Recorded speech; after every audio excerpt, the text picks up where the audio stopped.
Voltaire, born in the late 1600s in Paris, France, François-Marie Arouet, which would later be known to the world as Voltaire, contributed greatly to the formation of our government. Voltaire had a distrust for large government, but admitted to being against democracies, claiming that the average citizen couldn't possibly know what is best for their country. So why give it to average citizens to rule? However, the biggest contribution to the formation to our government was the idea of the Bill of Rights. He preached that no government should stop individuals from speaking their mind, believing in this religion or that, and that you and I all have basic human rights.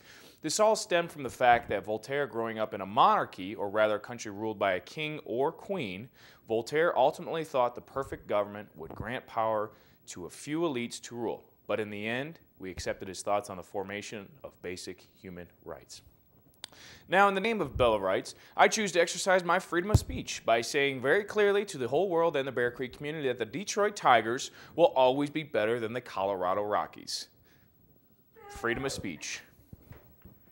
Another famous French philosopher of the time was a man named Jean-Jacques Rousseau. Being both a Frenchman and a philosopher, you're probably wondering if he knew Voltaire. The answer is yes, except that they both hated each other and considered each other mortal enemies. While Rousseau was also an important contributor to our government's history, he was not necessarily what we would consider a model citizen. In his time, he was well known for fathering many children, including at least 5 that we know of, but he never really stuck around to get to know them. So not exactly the kind of guy we want to hang out with today.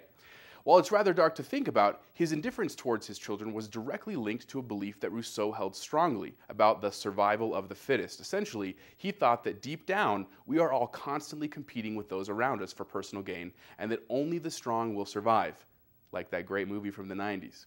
In the end, this ideology also led to Rousseau touting the importance of government, as he believed it was needed to help keep people honest and in line. His most important historical contribution was an idea called social contract. He believed that people liked and needed the support of the government, so we all informally, that is without paper, agree to follow the rules, and in return the government agrees to take care of us. It's a pretty good deal.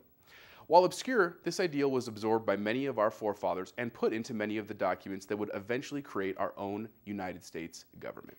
All right, so Baron Montesquieu was another French philosopher who was also critical of the French government and of French society at the time. His beliefs included some very advanced, for the time, ideas about society and the role of different groups. Montesquieu believed that slavery was wrong and wanted to abolish it. This was really rare belief during the early 1700s.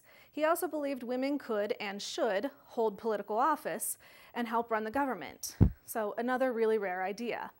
Now, before you go thinking that he was totally ahead of his time, I do want to point out that although he thought women could run the government, he still thought that they could not run households. So he was somewhat advanced, but still entrenched in a lot of the beliefs during that time period.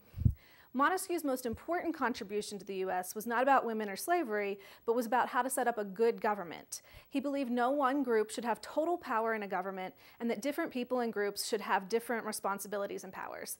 This is known as separation of powers. This idea of separation of powers is the basis for our 3 branches: legislative, executive, and judicial. Each branch has specific powers, and each branch can limit or check the powers of the other branches. Each needs the others to do their job, but none has more power than the others. Montesquieu believed this would create the best, most fair, most responsible government, and our founding fathers agreed. Born in England in 1632, John Locke's contributions to the idea of the U.S. government were numerous. Ever heard of the term, "We hold these truths to be self-evident, that all men are created equal, that they are endowed by their Creator with certain unalienable rights, that among these are life, liberty, and the pursuit of happiness"? Well, that famous line is from the Declaration of Independence, which you should know. Now, where did our founding fathers get that idea from? Well, look no further than John Locke, which was quoted in the mid-1600s stating, "All mankind, being all equal and independent, no one ought to harm another in his life, health, liberty, or possessions." Locke also believed strongly that citizens of any government should have the right to overthrow the ruling party if they should impede any of the ideas listed above. You could kind of say he was the first anti-government speaker in his time. Although at times preached anti-government rhetoric, he would never have wanted anarchy and believed all governments should fear their citizens. From here, I'm sure you can see why Locke favored the American Revolution, although he was dead, and his followers such as Thomas Jefferson suggested it might be healthy for governments to experience a revolution a couple times a century. But that does not give you the right to revolt and not do homework. Next up on the docket is a relatively familiar face, a man that has probably made you feel special if you ever owned a $2 bill that Grandma gave you.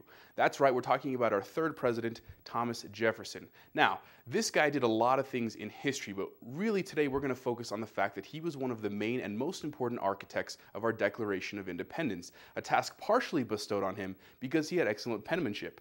What's penmanship, you ask? It's not an old wooden ship. It means you have pretty good handwriting. College educated and a man of his time, he really looked up to that guy we talked about called John Locke. We see this clearly evident in the famous phrase, life, liberty, and the pursuit of happiness. Even though it was Locke's original idea, it was Jefferson that modified it and included it in one of our most important historical documents. On top of that, Jefferson was one of the early proponents of republicanism. Now don't get confused, this is not the political party that we know about today, but rather an ideal that our country should be ran by the republic or the people and not by a big federal government entity. He believed that as people, we were entitled to certain unalienable rights that should never be lessened or taken away.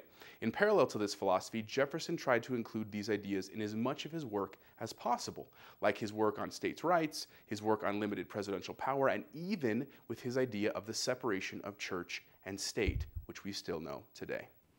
So now we have James Madison, father of the Constitution and the fourth president of the U.S. He was also a philosopher who directly influenced our government both through beliefs and actions. Madison was a very strong Federalist. That means he desired for a strong federal government or national government. He thought we needed this to be successful as a country. He's credited with actually writing most of the U.S. Constitution, hence the name Father of the Constitution. But he had to compromise on a lot of the ideas in it. In order to get the Constitution approved, not only did Madison help write a series of essays explaining why it was best, called the Federalist Papers, but he also had to end up agreeing to a Bill of Rights, which he didn't think was important. Originally against the Bill of Rights, Madison ended up writing most of the amendments himself. He realized it was the only way to gain support for the Constitution, so he helped make them the best he could to protect the states and individuals. The Bill of Rights was not the only time Madison changed his political beliefs or compromised for the country. Originally, he was a Federalist, but later he became a member of Congress, and representing his state, he fought for states' rights and less national power. Then he became president and fought for the federal government to strengthen it. Madison was definitely an early politician as well as a philosopher who did what he felt was best for the U.S. at the time.